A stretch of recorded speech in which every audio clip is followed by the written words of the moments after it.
This is the Financial Beat, helping you hit all the right notes in your financial plan. So sit back as we strike up the band. The Financial Beat with Logan Sadler starts now.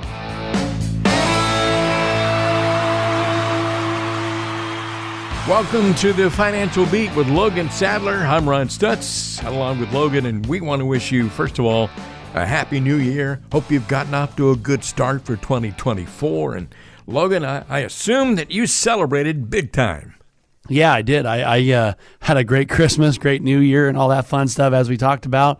And now it is the start of the year, so I'm as pumped up and ready as I'm going to get here for the new year. And I think I like the new year so much because there's so much excitement, new goals, new things to look forward to. Whether we're going to achieve all those or do any of those is one thing, right? But just to be excited and ready to go is exciting. Well, it's really a great time of the year. It's a new beginning in so many ways, and I don't know about you, but I cannot imagine going to New York City, Times Square, and standing out there for 12 hours or something to watch the ball drop, so. No, I've always wanted to go to New York, right? That's always on my bucket list to go to. However, never on New Year's. No way in the world I want to be involved in all that. Well, We're going to talk about some things, some ideas for you as we begin the new year here. And first of all, let me give you Logan Sadler's contact information at Regari Financial, 888-823-PLAN, 888-823-PLAN, your number to call if you'd like to have a conversation with Logan Sadler. We call it a discovery meeting, and it's not going to cost you anything and not going to obligate you to do anything at all. 888-823-PLAN. Kind of a getting to know you session here. And we'll give you that number again several times throughout the show here today, so I hope you will be prepared to write it down, or better yet, go ahead and make that phone call and leave a message with your name and phone number. You'll get a call back. And let's talk about some things concerning 401ks. Okay. And you may be considering maxing out your 401k, but you're unsure what to do next. And I know that Logan has folks face that question all the time. And today we're going to explore if it's wise to max out your 401k before you invest anywhere else. And if it is, where to look if you want to save even more. So we can call this, I suppose, three main points. Perfect. What are the reasons for maxing out your 401k first? Yeah, that's a great point. So one of the big things out there is the 401k, it gets a lot of hate or a lot of love on the internet. One thing I always say is a 401k is a really good way for a lot of you out there, and a lot of you have already done this, where you built a lot of your wealth through the 401k, right? A lot of people come into our office and they have, a couple $100,000 or a couple $1,000,000 at least put away in their 401k sometimes, and it's rather amazing, right? And the reasons why you might want to max out your 401k first, employer match, right? A lot of us out there get a match on X amount of money we put in up to a certain point. Some of it's 3%, 7%, some are even higher. And a lot of the times you want to put in at least up to the match because that is free money that you're getting that you're not paying taxes on now, and you're able to defer it. So I think there's a lot of advantages, and a lot of people that are very happy about the 401k match. And it's funny, I was looking at a plan just the other day.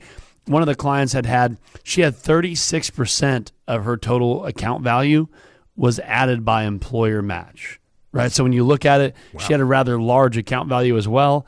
About 36% of her current value was all employer match. So taking advantage of that, letting that work. The second reason would be tax-deferred growth, right? A lot of us out there, tax-deferred, sometimes good, sometimes bad.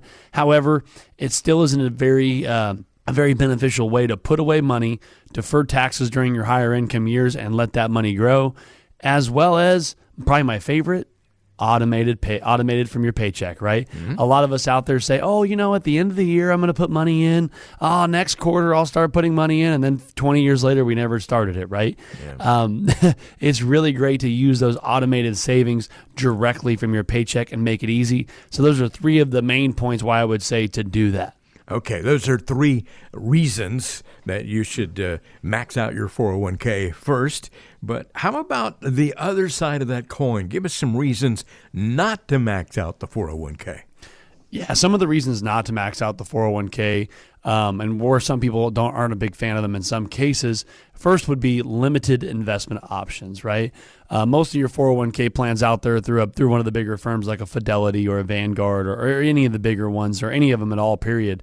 A lot of the times they have maybe 15 different funds to choose from, right? Like a 2020 fund, a 2050 fund, right? And a stable value fund, a growth fund, or maybe an S&P or something like that. And a lot of people aren't really sure, even where some of those are invested at and how to even research that. So I would say lack of investment options might be one of the things where many people are just not sure how to get a very customized approach. They don't have access to insurance products or annuities or many different types of investment strategies that some people might want to use. So limited investment options, I would say, would be one reason, Ron. Mm-hmm. The second one would be lack of Roth options in some plans. A lot of the plans have adapted this, but there still is some out there that don't have a 401k Roth option. Mm-hmm. The other one maybe is liquidity issues. Some people out there maybe want to have more access to their money and they don't want to have to borrow and things like that. So that could be one of the downsides to it as well. But in most cases, the pros outweigh the cons on most of that. But it is one of those things to look at. Okay, those are some reasons not to max out your 401k. And the bottom line here is where to go once you've maxed out the 401k, or maybe you've decided it's best to look elsewhere before maximizing. What do you do after that? What's the next step? Yeah, there's a lot of different vehicles to use out there.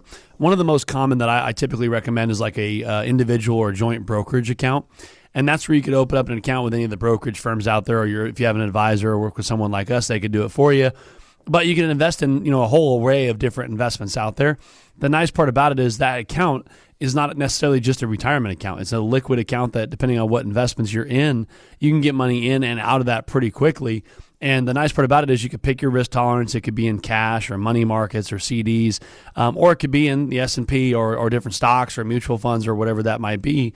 So you're able to really get a customized, tailored approach to the investments. Now, the one thing I like about it is you can add as much as you want to those types of accounts. It's not like a Roth or an IRA where you have limits and there is no income provision. So I think one of the best place to start is probably that individual brokerage account or joint brokerage account to help after you've maxed out your 401k. There might be some really good advantages to stuffing some money away in there.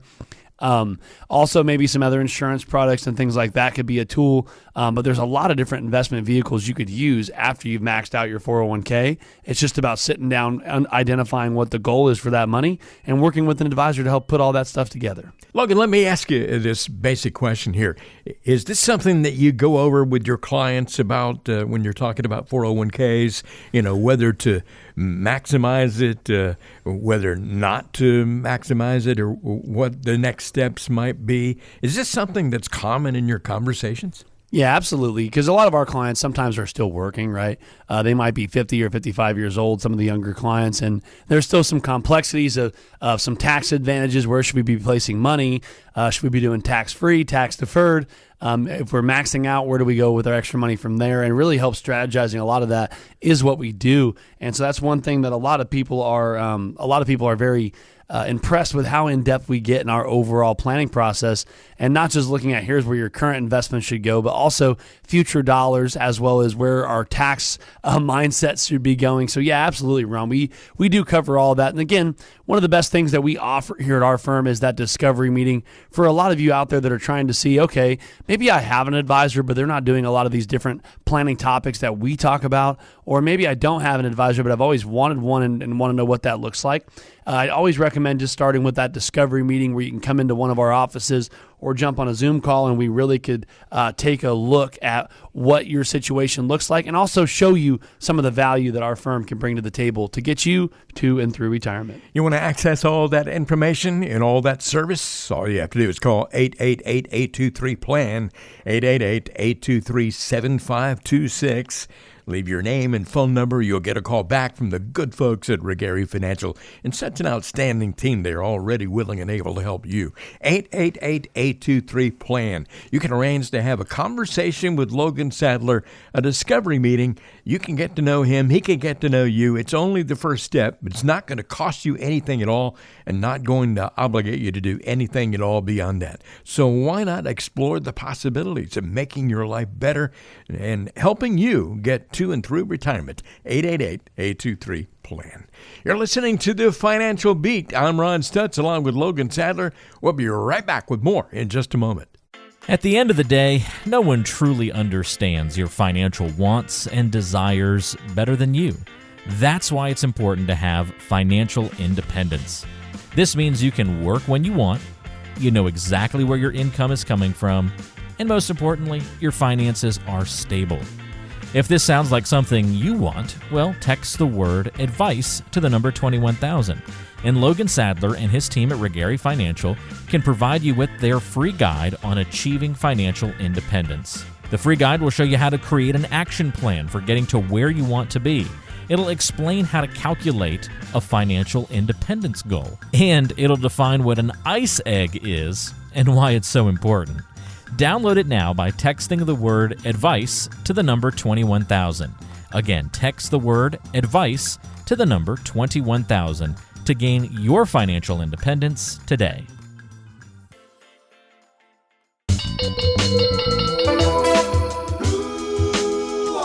It's getting to know you time. You're listening to The Financial Beat with the one and only Logan Sadler. I got a question for you that's kind of an off-the-wall question, Logan.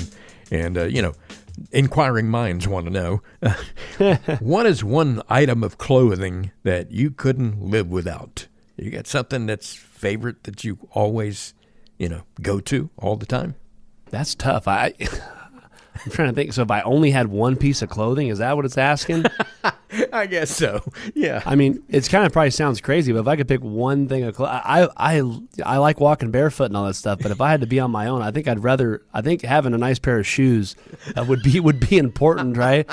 Walking through different terrains and out here in California with the hot asphalt, I would probably lean mentally. The tactical side of me would go towards the shoes. Yeah. But now I'm thinking about wintertime and all that. A nice jacket or something would probably be nice too, right? So that's actually a tough question. Yeah, maybe I should ask the question in a different way. What's your favorite piece of clothing that you have? Do you have one item that you really treasure that you wouldn't want to get rid of? No, I don't. I'm trying to think of that. That's a tough question. What's funny is I would say I like jackets. I like wintertime. So I would say I have a few jackets that I've had a long time that I enjoy. It's kind of a crazy question. I know. That was a tough one. You really got me thinking there. I don't know what I would say if you asked me that question either. So that's I won't put you on the spot. Probably not fair. Thank you. You're listening to The Financial Beat. Logan Sadler and I will be right back in just a moment.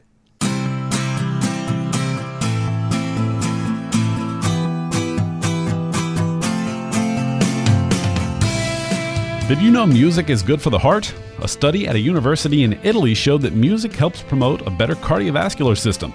But we also know that a sound financial plan is good for peace of mind. Keep listening to The Financial Beat so we can help you find a plan that both your head and your heart can agree on. We're back now with more of The Financial Beat. Ladies and gentlemen, Logan Sadler is on the radio. Go tell everybody you know. And this radio show is not the only way you can get lots of good information from Logan Sadler. If you've been listening to this show for quite some time and perhaps there was a show you missed, you might be able to go and catch up with that on the podcast that Logan Sadler has available for you. We'll talk more about that a little bit later on. Phone number to call if you'd like to have a discovery meeting is 888-823-PLAN. That is 888-823-PLAN. Call that number. You can call during the show, in fact. Leave your name and your phone number. You'll get a call back from Regary Financial and set a time to have a conversation with Logan about your situation. This is cost-free and obligation-free. Well, let's talk about, there are consequences if you don't take care of yourself. Later on in life, they kind of magnify. But let's talk about tax consequences. Different types of accounts have different tax consequences. And I thought today we could talk about those advantages and disadvantages in different types of accounts and how you use them or don't use them in your retirement planning. What about tax-deferred accounts like 401ks and IRAs? Talk about those and how that relates to, the taxes you're going to have to pay. Yeah, that's a great point. As you guys know, a lot of you listen to the show regularly. We love to talk about taxes on here because I think it's such a very important part to the overall financial plan. And starting out there with the big one, tax deferred accounts like 401ks and IRAs, 403bs, anything that kind of falls in that tax deferred realm can be very, very great when you're working for a lot of you, where you're putting away money each month. And basically, it's knocking down your income throughout your working years. And the whole thought was that in retirement, you're going to be paying a lower tax, so it'll be fine, right? Keep deferring it. You won't pay any tax, but when you retire and start withdrawing, you're going to be in a lower tax bracket, and you'll be able to take that money out and pay taxes on it, but it should be at a lower bracket. The downside, however, is we're seeing with a lot of people that are approaching retirement or in retirement, is they're probably not in a lower tax bracket, right? Some people may be, but some aren't, right? If they're making $100,000 a year while they're working, they're probably making close to $100,000 a year in retirement, if not more.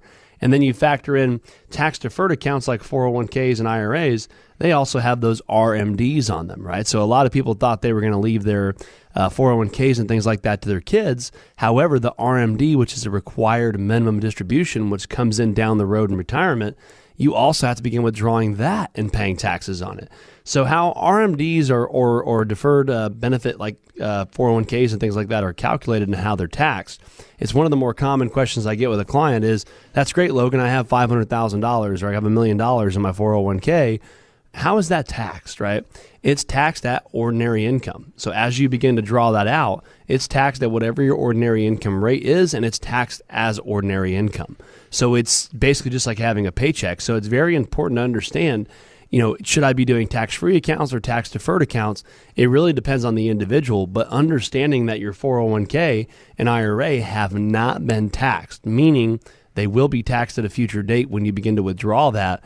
And then the whole goal is, what type of tax situation are we looking at down the road, and how's that going to factor in? On the other hand, you have tax-free accounts like Roth IRAs where, the taxes on that has been paid up front, and that can make a really big difference for folks. Yeah, one common thread you'll get from probably all the questions you're going to ask me, right, is there's only two questions, right? Do you want to pay tax now or do you want to pay tax later, right? There's no do you not want to pay any tax. It's when do you want to pay it? It's now or later. That's basically the only, well, and at least we get choices, right? I would like to have at least two choices, and so at least I get to pick if I want to pay it now or later.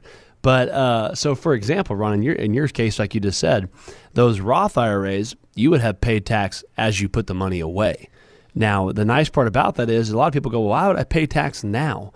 Well, in some cases, if we're in a decent tax bracket, paying the taxes now at, let's say, the 22% and putting the money away and letting it grow, any interest and any money put in there grows 100% tax-free. Mm-hmm. So down the road, when you go to retire, if you have $500,000 or $1 million in there, like we were talking about, that money would be 100% tax-free upon withdrawal. Right, for income or lump sums or however you took it out, it would be 100% tax-free.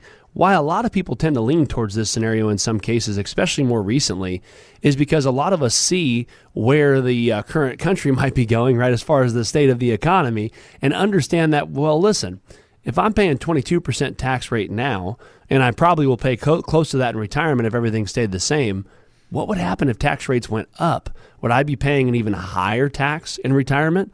And that's where a lot of the times the Roth IRA, especially for younger clients or maybe clients even approaching retirement might be good times to start things, is, well, what if I had all that money in a tax-free account? Wouldn't that be better longer term, not only for myself, but also for beneficiaries and my inheritances and things like that? And a lot of the times the answer is yes. So having those tax-free accounts like a Roth IRA can be very, very crucial to sometimes having a more successful retirement just by being able to not only manage returns and things like that are important in the markets and stuff like that, but also being able to manage how is my tax exposure going to look now and throughout retirement.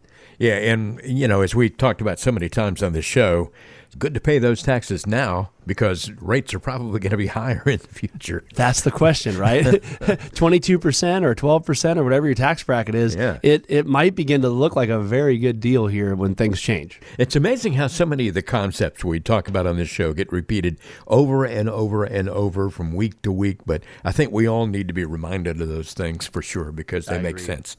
Yes, Yeah. I agree. How about taxable accounts like after-tax brokerage accounts? Explain those if you would, and what kind of a difference can that make?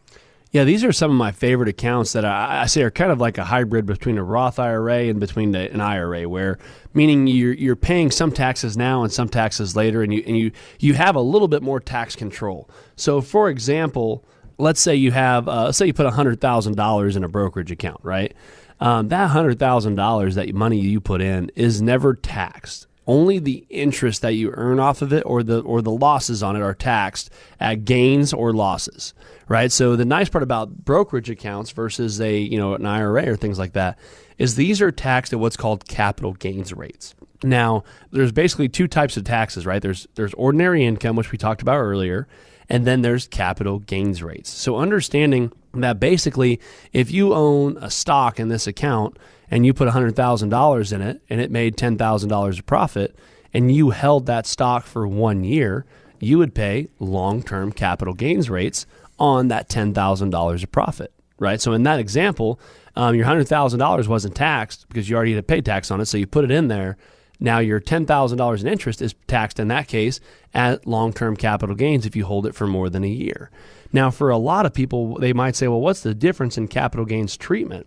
Well, typically capital gains rates can be taxed anywhere from 10 to 20%, which is typically better than some people's ordinary income brackets. So they can be a little bit more tax friendly, as well as sometimes you have losses in the account, which would then sometimes offset some of the gains rates. So they could be a very tax-friendly account for some people, of course, depending on how they're invested and what the returns look like and all that stuff. But I think just generally speaking, I think it's great to have three types of tax exposure. It's nice to have tax-deferred, it's nice to have tax-free, and it's also nice to have those taxable brokerage accounts because those can be taxed at capital gains rates, which in some cases will allow you to have a little bit more tax flexibility and also decide when you want to pay the taxes on that account. You're listening to The Financial Beat with Logan Sadler, and we're talking about tax consequences here. We'll get back to that in just a second. 888-823-PLAN. That's your number to call if you'd like to get in touch with Regari Financial. 888-823-PLAN. It's good for a free discovery meeting and discovery visit, I should say. And you're not going to be signing yourself up for any kind of obligation. There are no strings attached at all. More on that coming up in just a few minutes here. Logan, you still play CDs when you play music? No, I don't. I actually gave away a big book of my CDs not that long ago, just because I don't even have a CD player anymore. Oh, really? Well, I do. I got so many hundreds of CDs. I don't want to get rid of those things. So, but let's talk about a different kind of CD. Okay, Certificates of deposit. Tell us about that and how that works when it comes to taxes. Yeah, that's a great point there. CDs are great, right? I think CDs can be good for a lot of different reasons. As you'll always hear me say, I don't think anything is bad or anything is good. It really just depends on what we're using it for. The downside is what you're seeing with a lot of people right now is you're seeing CD rates paying good. So heck, why not put money over there, right? You're seeing a lot of people flock to CDs because it's been, let's be honest, it's been 10 or 15 years since we've seen these types of rates. So a lot of people are excited. The downside is a lot of people aren't aware of how they're taxed. I've seen a lot of people, they'll put, $100,000. I've seen $1 million. I've seen $2 million. I've seen a lot of money stuffed into CDs for longer term investments. And a lot of the times, it doesn't make a lot of tax sense to utilize a CD in some cases, especially if you're higher income, for two reasons. One is it's taxed every year. So if you do a 1-year CD, that interest you made was great, right? It made 3%, 4%, 5%, whatever it made. The downside of that is every year, whether you want to or not, when that CD pays out, that interest is automatically taxed at ordinary income, not capital gains rates. So the problem with that is some of you that are putting, $1 million in CDs and it's making 5%, you have $50,000 a year of taxable interest coming due that you're not actually netting 5%. right? So you want to look at what the purpose is of that investment and what we're using it for. Safety is great, right? So I think having safety in a portfolio is good, but there might be some other ways to do it that might be a little bit more tax-friendly, like maybe treasuries or municipal bonds or something that might be a little bit more tax-friendly. I think CDs are great for people that have, if you have $100,000 and you say, you know what, I'm buying a house this next year, perfect. A 1-year CD probably is a good spot to put that, especially with rates. You'll get all your money out in 1 year and you'll get whatever interest was made. The downside is when you look to long-term investing and looking at tax advantages, it doesn't leave a whole lot of room for long-term growth, but also for tax, a diversification.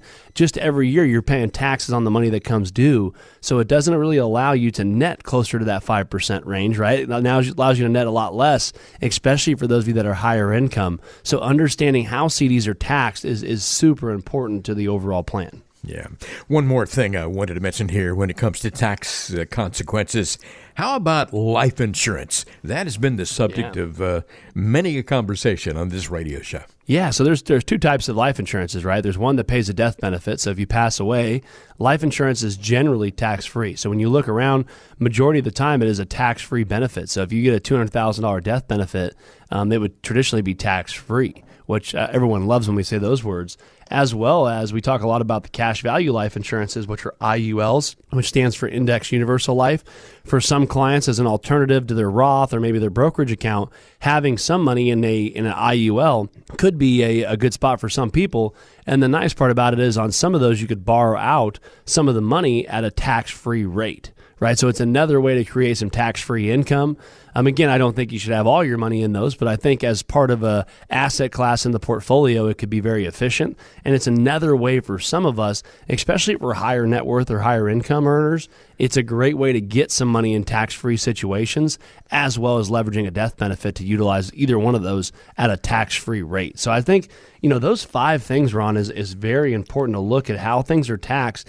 And one of the things that most people are coming to our office for and coming into the discovery meeting and wanting to move forward with our firm is because I think a lot of people out there have an advisor that buys stocks or bonds, or they have a 401k, but they don't understand, number one, they don't have an income plan. Right? So they don't know, okay, when I retire, where can I draw income? How long is it going to last? What about inflation?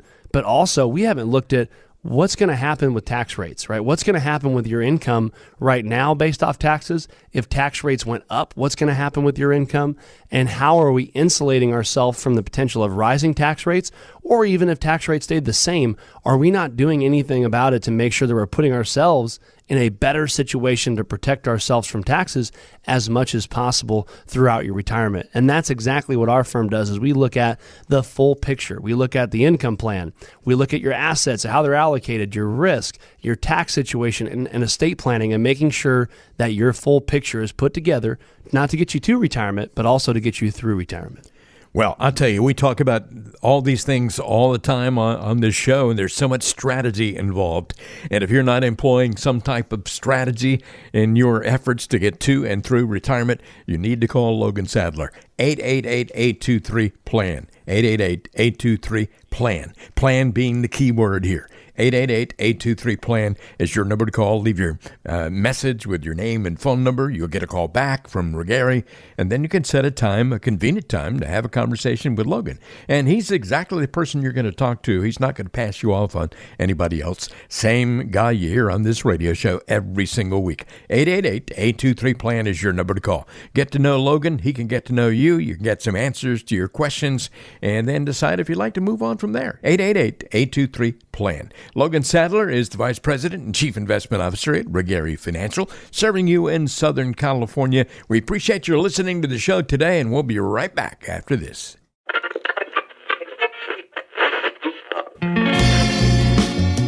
Do you ever find yourself skipping through countless songs trying to find the perfect one?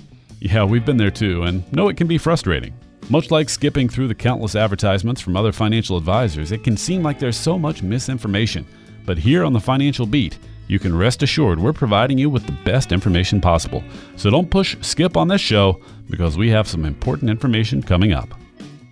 We're back now with more of the Financial Beat. Logan Sadler is here on the radio, as always. My name is Ron Stutz. Always a pleasure for me to hang out with Logan for a while here, and we certainly appreciate your joining us today. Logan is the VP and Chief Investment Officer at Regary Financial. Two convenient California locations, Hemet and Redlands, and wherever you are, we appreciate your listening to the show today. Hope you will follow up with a phone call, 888-823-PLAN. That is 888-823-PLAN.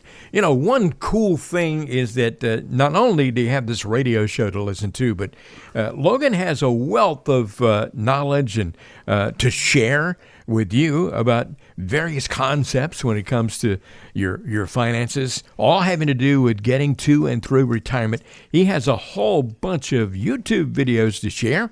And Logan, how do our listeners get to those YouTube videos? Yeah, head over to YouTube, type in The Financial Beat with Logan Sadler, and it's going to take you right there to our channel where we have a lot of different short videos and the full-length YouTube videos that are anywhere from 3 to 5 minutes long.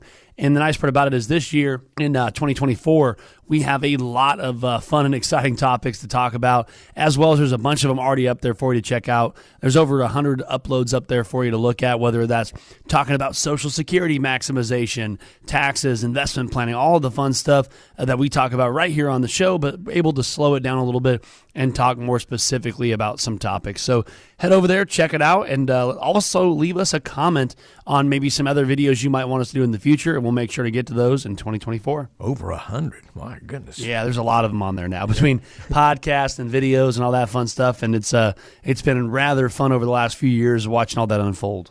Well, when I say that Logan Sadler is an international star of radio and TV and YouTube videos and podcasts, and you know, he's all over the place, I'm not kidding. It's very serious. Hey, let me ask you a personal question here, Logan. Have you made any New Year's resolutions? And second of all, have you broken them already?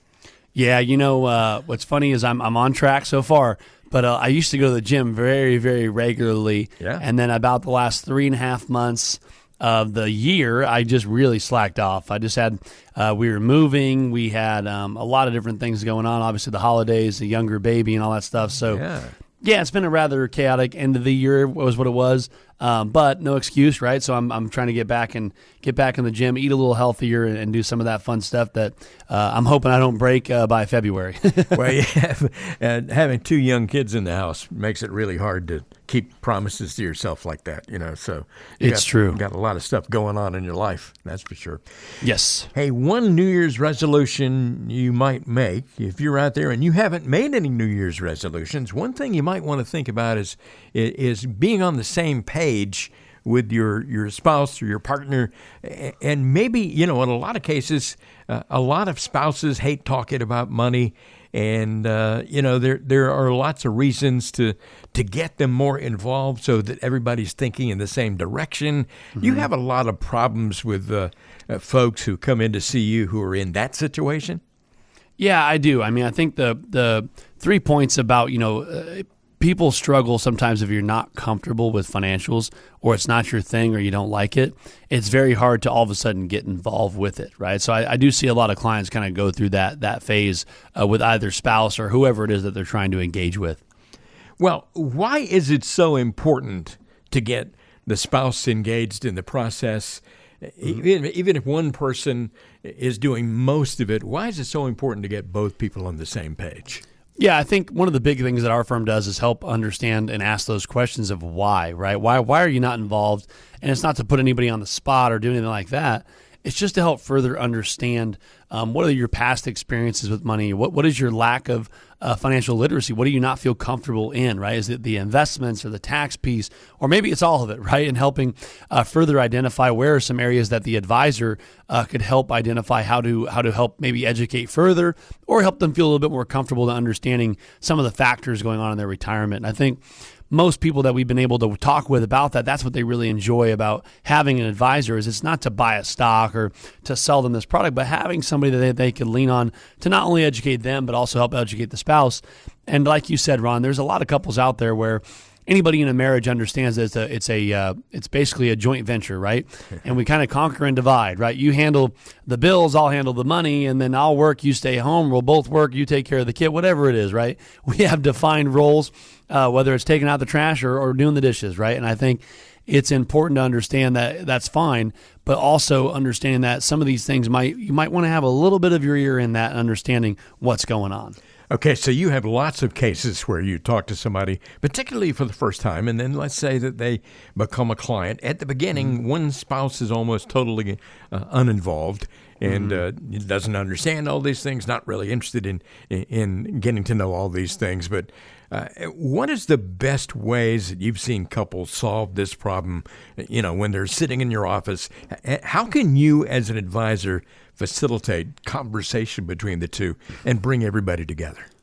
Yeah, I think that's a great point, because one of the big things I've seen that helps is being involved, right? Them showing up to the meetings. I had I had a client I'm thinking of actually a couple of years ago where I met the spouse, which was in this case was the wife, and I met the husband and the wife came, right? And so we're sitting there talking, first meeting, go through the process, and all of a sudden she kind of just skipped out on the next meeting and the following meeting. And then all of a sudden it had been a few years since I had seen her.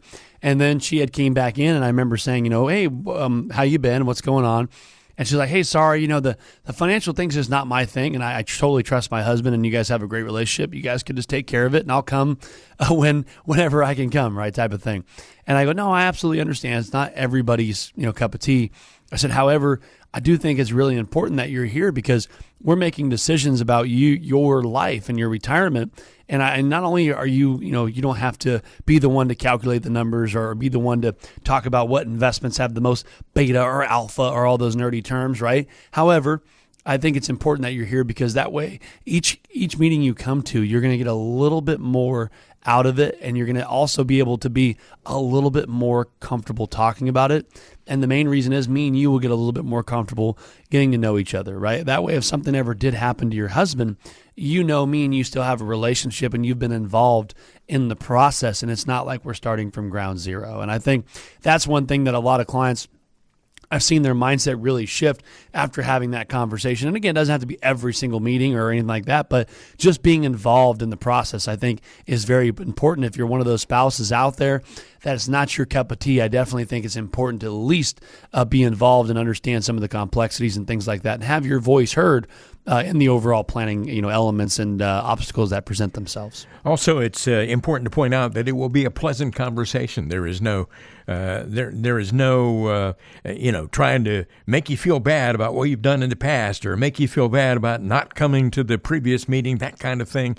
Logan Sadler will make it very comfortable for you. And if you are interested in pursuing this, if you're interested in coming in with your spouse, if you're interested in both of you coming and getting in front of Logan and getting to know him, and he can get to know you, number to call is 888-823-PLAN, 888-823-PLAN. You're listening to the Financial Beat. One more time, you want to get in touch with Logan Sadler at Brigari Financial, call 888-823-PLAN. Get a discovery meeting going, no cost and no obligation. You're listening to the Financial Beat. This is Ron Stutz along with Logan Sadler. We'll have more coming up in just a moment.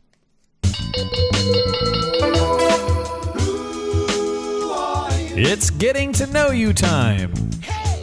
You're listening to the Financial Beat with Logan Sadler. And Logan, this is our Getting to Know You segment of the show. I always love doing this because we find out, we unpeel some of the layers of your personality. So, good and bad. How much do you know about your family tree? You know what? That's a great question. I was actually just having this conversation with one of my aunts, who's probably a lot more up on it than I am. I would definitely like to know more and more about the family tree, and I'm learning a little bit more each year. But I don't know nearly as much as I think I should know. I've narrowed it down to where our last name comes from, and it's from the Irish English descent over that way. But I just don't know. It doesn't go back as far as I thought, or I don't know as far back as I thought I should know. And it's funny because a lot of you guys out there with these Ancestry.coms and things of that sort, it's so interesting because a lot of us have heard, I have some Native American, and then you do those tests and it comes back you don't have any, right? So it is quite funny. So I'm looking into doing that, and same with my wife, because our grandparents have both done it, and we were interested to see how much of each of that we got. So to answer your question shortly, I don't know as much as I thought I should know. Yeah, all these years of my last name being Stutz, I assumed it was German, and I found out it's not at all. It's Don't you hate that? Yeah, no, it's like England and Scotland. Wow, okay. And no German ancestry in there at all. So, you never know. You just got to find out one way or the other. That's the most interesting part. A lot of us have been told these stories from our families for years and years, and now now we're fact checking, right? And we're finding out it's not necessarily true. Yeah, and it's not necessarily the way the name sounds. I mean, that's definitely sounds German, but it's not. So, can't judge a book by looking at the cover, I guess. So no kidding. So that's my thing, is to get further educated on the family tree. Yeah, maybe I should do the same thing. We'll be back with more in just a moment on the Financial Beat with Logan Sadler. This is the Financial Beat. Welcome back to more of the Financial Beat, and the beat goes on, as they say. Logan Sadler, the Vice President, Chief Investment Officer at Regari Financial, is here with me on the radio show. And wherever you are in Southern California, thank you so much for listening. Remember that Regari Financial has 2 convenient locations, one in Hemet, one in Redlands. You can come in, have a visit that way, or you can have a visit via Zoom. All you got to do to arrange it, a discovery visit is what we call it, that first time you get together with Logan, 888-823-PLAN. Talk to Logan. There's no obligation to do anything beyond that. You'll get a lot of good advice and good information. But the number to call again is 888-823-PLAN. It's cost-free, obligation-free. Let's go to the mailbag here. We have some great questions. And the first one is from Marley in Anza. And Marley says, my husband and I are considering retirement around age 55. How does it change the calculations about how much we need to have saved if we're retiring 10 years earlier than most people? Yeah, that's a great question. So I've had many people that come into our office that do retire at 50, 55. Not everybody, but I do have quite a few. And one of the things I would say is the biggest calculation is you got to look at a few things. One is, depending on your situation, you're probably a long ways out from getting any type of health coverage, right? So Medicare is 65. So if you're at 55, that has 10 years where we'll have to cover expenses possibly for health care. So that's a huge cost up front. So we got to understand that might run quite a bit of money per month, between, I'm not an expert in that Medicare insurance quoting, or not Medicare, sorry, insurance quotes, but I'm just going to say, let's say $1,000 plus a month, depending on your health care and all that stuff you need. So that's a big calculation. The other big thing is Social Security. A lot of us plan on using Social Security as an income stream. If we retire at 62, 65, 67, whatever it is, that is usable, right? Because you could touch Social Security at 62. So again, that's another thing that puts Social Security or another income stream pretty far away. The other thing is a majority of people, depending on your retirement savings, it might be in investments that you can't touch till 59 and a half, right? So some of us that have IRAs or different 401ks or some of those investments, there might be hard to access some of those investments unless you have 457s or other types of retirement accounts that might let you touch those early, or just traditional brokerage accounts and things like that. So there's a lot of those I'd say those are the 3 common intricate parts where we really got to figure out how to structure it and see if that is possible at 55. Then the big thing after that is, do we have enough money, right? Because now we're retiring earlier, which means we need our money to last longer, right? If we were planning on retiring at 65 to 85, that's 20 years, but now we're retiring an extra, 10 years earlier, right? So that now is a 30-year plus retirement, not including if we live longer than that. So I think there's those 4 intricate parts you really want to look through, and I highly recommend before pulling the plug, or even while you're in the planning stages now, reaching out to us or working with an advisor to really make sure you're going through all the complexities that might come to fruition with that. I'm not saying it's not possible, because again, I've had a lot of clients do it, but we want to make sure we're covering all the X's and O's and making sure things are as carefully structured and really looked at and analyzed to make sure you're doing the right thing now and for the rest of your retirement. Marley, if you want to have a follow-up conversation about all this, call Logan's office, 888-823-PLAN. Again, that's a really great question, as Logan said, 888-823-PLAN. Chris says, what's an appropriate fee to pay for investment management? If I just want to let my money ride in the market for several years, how much difference does a manager make? Yeah, that's a great point. This is a very, I would say, delicate question for most people, right? But it really would depend kind of on, we kind of mentioned it there, like you were looking more for like a passive investment style, which typically comes a little bit cheaper. However, I do recommend having some management on it, right? And I would say that whether you went with our firm or another firm, right? I would always tell clients the same thing where if you look at the investments, a lot of people say, buy the S&P 500 and it should do X amount of return over X amount of years, right? Or the Dow or the NASDAQ or whatever it is you're looking for. That is true where they have had pretty decent rate of returns when you look over a period of time. However, I do think you do gain benefit by having a manager on there because there are certain times where different segments of those indexes and things like that might be performing better.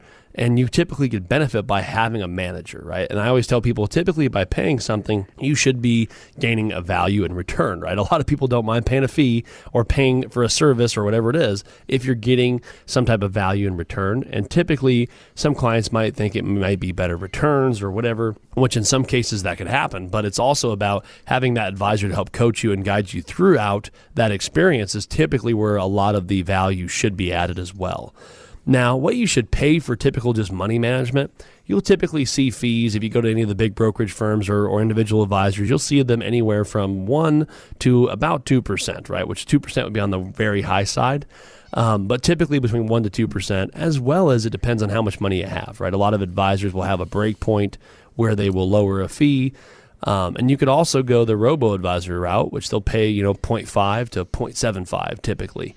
I will say more often than not, I recommend clients using the investment manager rather than the robo because, again, you get a little bit more customized approaches to your investment plan and you have somebody to help kind of bounce those ideas off of. And any type of concerns you might have, you actually have somebody to talk to help make sure you're making those right decisions. But as well as just investment management, you also want to make sure you're looking at a financial planner, right? A lot of advisors will advertise investments, which, yes, that's very important, and that's part of what we do. But also you want to make sure you have a financial planner to make sure, do we need to be contributing more money? Are we on track? Should we be doing a Roth IRA versus a traditional IRA? How's your 401k doing, right? All these other things that might be coming up that you're going to need extra guidance on, you want to make sure they're doing that as well. And that's typically where a good advisor could really set themselves apart from just a traditional broker or just a traditional investment manager. There's so much to it and so much to know, and Logan Sadler does this stuff all the time. And, you may be one of these people who, you try and do it all yourself, but my goodness, why not lean on the experience and the know-how of someone like Logan Sadler? Another question here from Ernie, and Ernie is in Palm Springs. Ernie says, my daughter just had twins, and we're blown away by the cost of daycare that they're facing for two babies.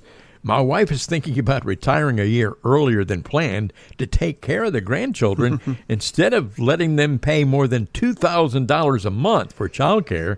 Could I just work a year longer than we had planned to accommodate this, or is it more complicated than that? And first of all, Logan, you know what it means to be a recent parent and everything. Can you imagine that if you had two instead of one? Yeah, it's funny. You kind of got on my train of thought there. That's what I was thinking. I'm like, yeah, it sounds about right.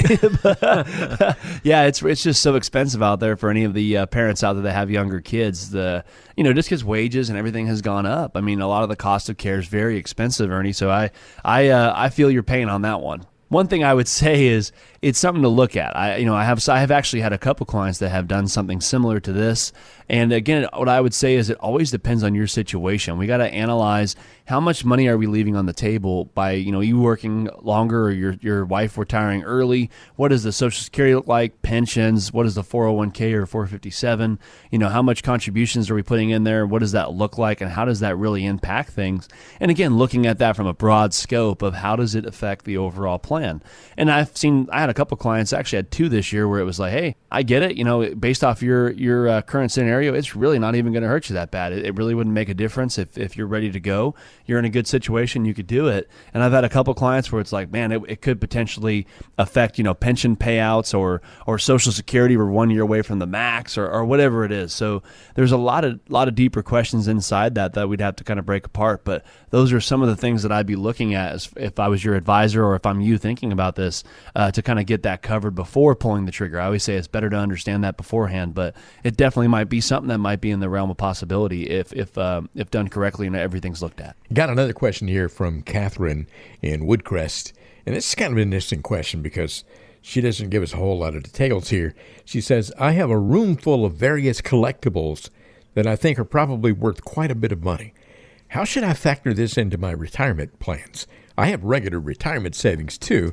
I'm not banking my entire future on this stuff, but it has to be worth something. And the first thing that comes to my mind is, something is only worth what somebody else is willing to pay for it.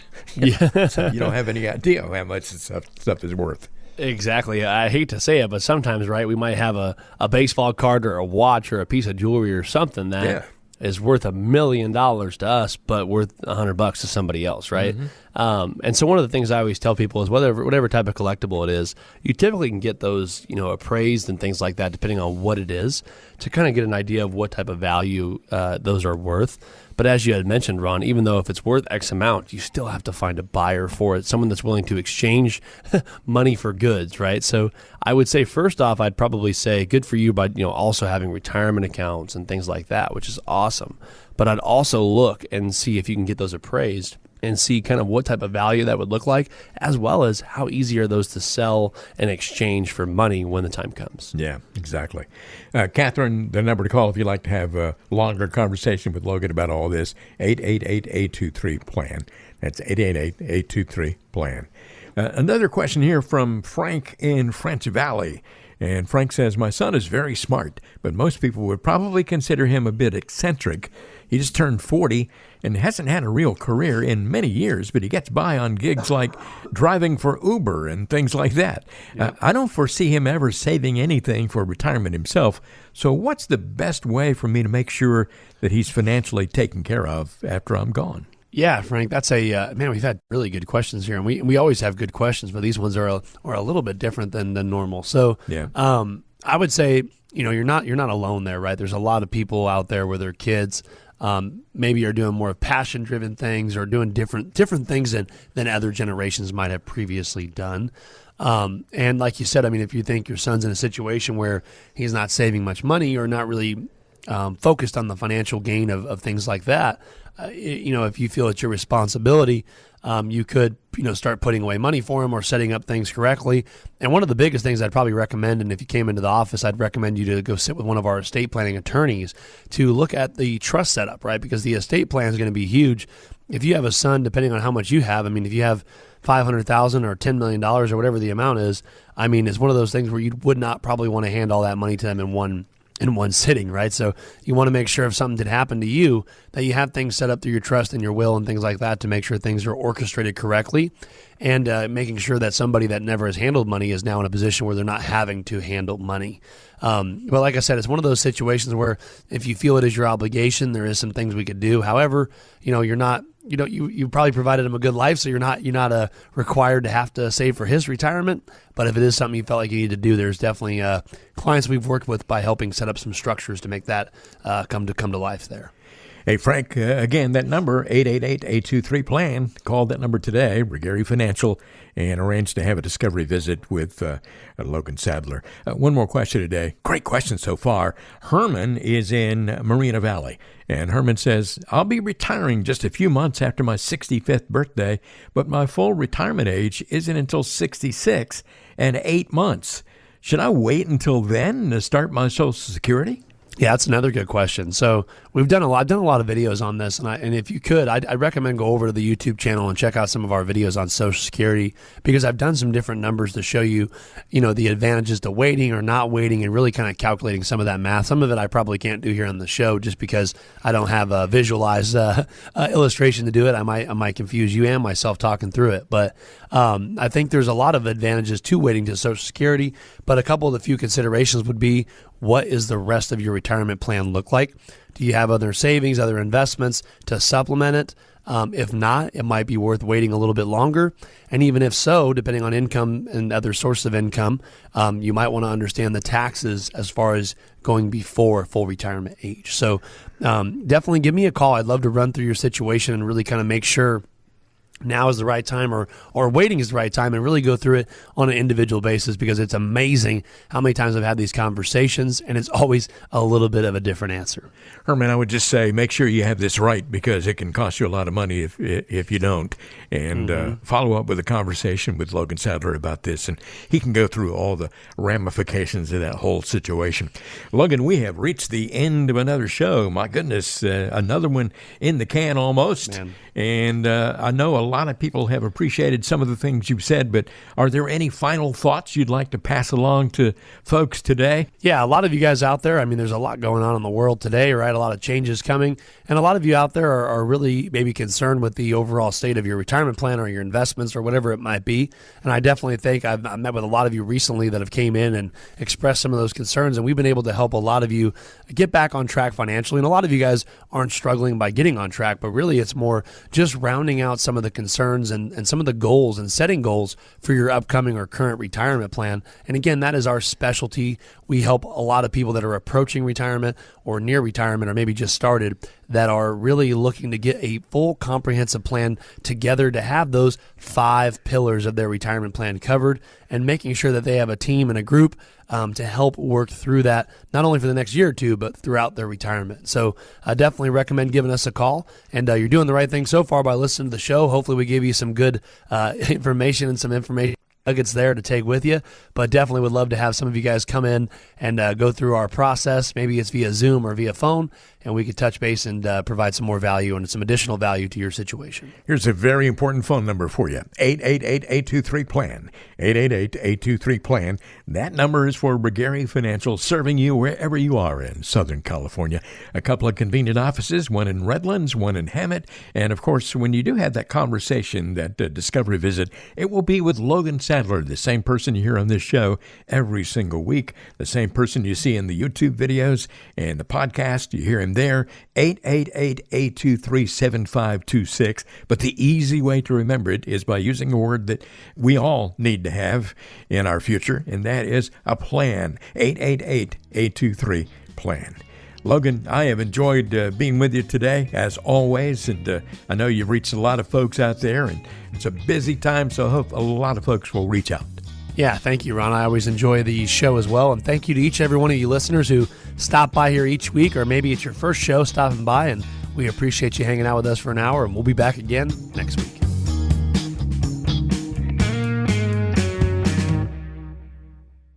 Brigari Financial and Insurance Services, Inc. and BD Financial Group, Inc. are separate and independent entities. The information provided in this presentation is presented for educational and informational purposes only and does not constitute financial, investment, tax, or legal advice, nor does it constitute an offer or solicitation to buy or sell any securities.